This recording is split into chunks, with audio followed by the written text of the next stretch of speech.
Congressman Paul, South Carolina has 7 major military bases and thousands of people employed in the defense industry.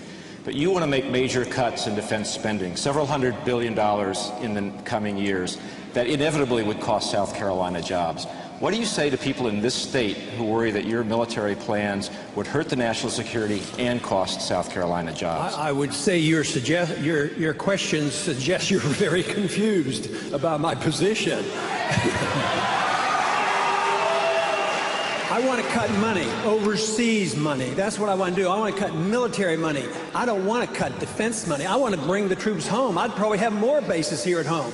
We were closing them down in the 1990s and building them overseas. That's how we got into trouble. So we would save a lot more money and have a stronger national defense, and that's what we should do. But to say that we would be weaker is absolutely wrong, because and another important thing you should consider is the fact that the military is behind me more than the others. I get twice as much money from the active military duties than all the other candidates put together. So they're saying that I'm on the right track. They're sick and tired of those wars. They're sick and tired of the nation building and the policing activity. But to say that we would have less money for defense, we actually have more money. And if I may, I'd like to go back to the international financial thing. Congressman, just to be clear, your plan calls for freezing defense spending at 2006 levels, which is well below where we are today. You still don't understand.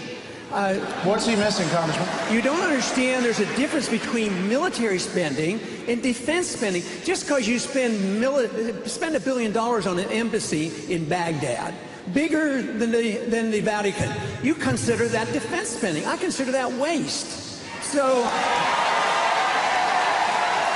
now, if you want to, a little while ago, we were talking about, funding the unemployed. Of course, that should be privatized, and I don't support it. But I don't support cutting that off like that. I'd cut some of this military spending, like Eisenhower advised us. Watch out for the military-industrial complex. Defend this country. We have to have a strong national defense, but we don't get strength by diluting ourselves in 900 bases, 130 countries.